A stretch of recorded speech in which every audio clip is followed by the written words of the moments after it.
شیر کا باپ تو مر جائے گا، اپنے ہی سگے بھائی نے اپنے بڑے بھائی کی جان لے لی۔ وہ تو شیر کی بھی جان لینا چاہتا تھا، لیکن شیر تو بچ گیا اور اسی لیے اب شیر کو پاگل ڈکلیئر کر کے پاگل ہاسپٹل منتقل کروا دیتا ہے، جہاں پر شیر چیختا ہے، چلاتا ہے، وہ کہتا ہے کہ میں پاگل نہیں ہوں۔ لیکن چچا کے پاس اتنی بڑی رقم ہوتی ہے کہ اس رقم کو استعمال کرتے ہوئے شیر کو کافی انجیکشن لگائے جاتے ہیں۔ اس کا چچا بڑی سے بڑی رقم یوز کرتا ہے تاکہ شیر اپنی حالت میں واپس نہ آ سکے۔ اسے معلوم ہے کہ اگر شیر واپس آ گیا تو اب وہ شیر نہیں ہوگا، بلکہ اس سے زیادہ تیزی سے وار کرنے والا شیر ہوگا۔ وہ چچا اپنے بیٹے سے کہتا ہے کہ اب وہ شیر اس گھر میں دوبارہ کبھی واپس نہیں آ سکے گا، کیونکہ اب اس چیز کا اختیار میرے پاس ہے۔ ادھر جب شیر کو ہاسپٹل میں منتقل کروا دیا جاتا ہے تو وہاں پر فجر کا سامنا شیر سے ہو جاتا ہے، وہ اسے دیکھ کر دنگ رہ جاتی ہے۔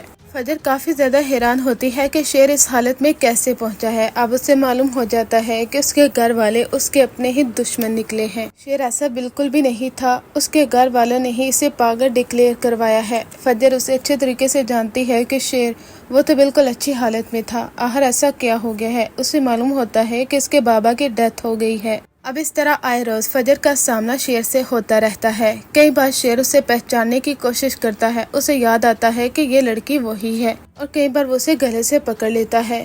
فجر اسے کہتے ہے کہ کیا ہو گیا ہے، چھوڑو مجھے۔ ادھر جب فجر کے باپ کو معلوم ہوتا ہے کہ اس ہاسپٹل میں کوئی اور نہیں بلکہ وہی شیر ہے جو اس لڑکی کو بگا کر لے کر گیا تھا، کیونکہ انہیں تو ابھی تک نہیں معلوم کہ وہ لڑکا فہد تھا، شیر نہیں۔ اب اس کا باپ کہتا ہے کہ فجر، تم نے مجھ سے کہا تھا کہ اگر میں تمہیں اس گھر میں عزت سے رکھوں گا نا تو تم میرا حکم بھی مانو گی، اس لڑکی کی جان لو گی تم، یہی میرا حکم ہے۔ اب فجر کہہ دیتی ہے کہ ٹھیک ہے بابا، میں اس لڑکے کی جان لینے کے لیے تیار ہوں۔ یہاں پر سچ مجھ میں فجر اس بات پر رضامند ہو جائے گی کہ وہ شیر کی جان لے لے، تو دوسری جانب شیر بھی فجر پر کافی بار حملہ کرتا ہے۔ اسے کہتا ہے کہ آخر تم چاہتے کیا ہو، تم مجھے مارنے کی کوشش کیوں کر رہی ہو۔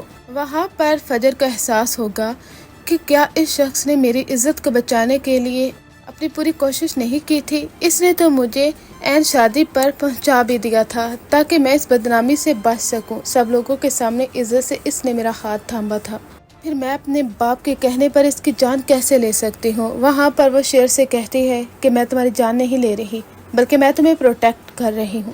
میں تمہیں اس طرح سے آزادانہ نہیں چھوڑ سکتی، میں تمہیں تمہاری اصلی حالت میں واپس لے کر آؤں گی، تمہیں مجھ پر یقین کرنا ہوگا۔ شیر کہتا ہے کہ تمہاری جان بھی جا سکتی ہے۔ فجر کہتی ہے کہ تمہارے لیے جان بھی دے سکتی ہوں، یعنی اب فجر اپنے باپ کے سامنے یہی ظاہر کرے گی کہ شیر اپنی حالت میں واپس نہیں آ رہا، اور دوسری جانب وہ شیر کی بھرپور مدد کرنے والی ہے۔